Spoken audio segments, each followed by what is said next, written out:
This right here is one of the best monitors you can buy for around $170 to $180. 1440p, 200 Hertz, a true fast IPS display with great brightness, contrast, and even clarity. This monitor achieves all of those things plus some more.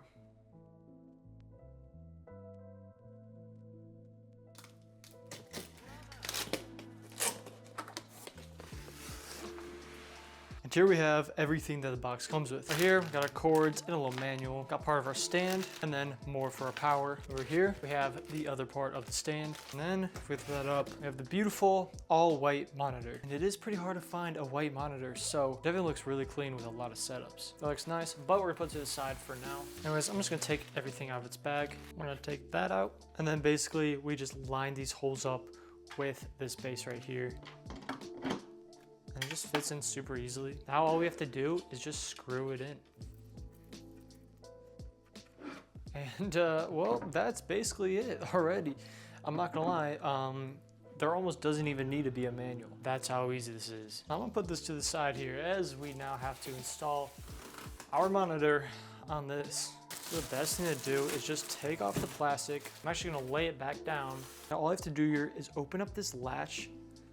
Now we can just line up the top part in, put it down, release the latch. All secured in because we didn't even need any screws. The only quote unquote screw was on the bottom. And now we can just lift it up. We have it all set up. And then look at this, just super easily can just go full 180 degrees.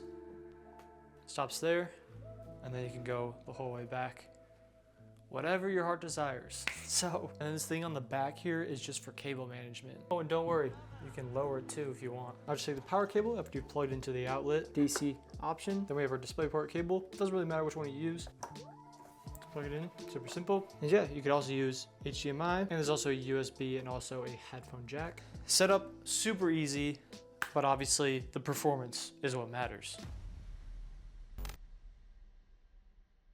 So I've been using this monitor for about a week straight now. And I'm not gonna lie, I've actually noticed an improvement compared to my other one. But yeah, one thing I noticed with this one is the coloring, I feel like is pretty solid. I mean, it has 100% sRGB, a 9.2% Adobe RGB. There's just a few specs that you might be interested in. And also, yes, they are good. And yeah, it can get pretty bright. I mean, I don't really mess with it much, but with this nice IPS display, it also contributes to a great black contrast. I'm not gonna lie, I do not have the tools of facilities. I've just done my own research to also show you guys the nerdy stuff, but I'm just here to give my honest review on this monitor. And then for the settings, I would recommend the advanced and overdrive setting here. As tested here, they have the best clarity with respectable response times. But overall, my favorite part about this monitor is the nice clean look. That's what really stands out for me. Also the stand, which I'm not using currently, but as you saw earlier in the video, it's pretty dang nice. I will admit, high quality as well. Now look, I'm not a professional when it comes to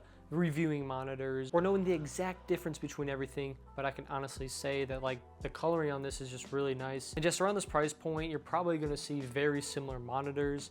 This is just the one I have here sent in from KTC, but if you're paying this amount of money and you want 1440p, I mean, it's basically perfect. I mean, 200 Hertz is also plenty in my opinion, so it's just kind of crazy how cheap monitor pricing has gotten.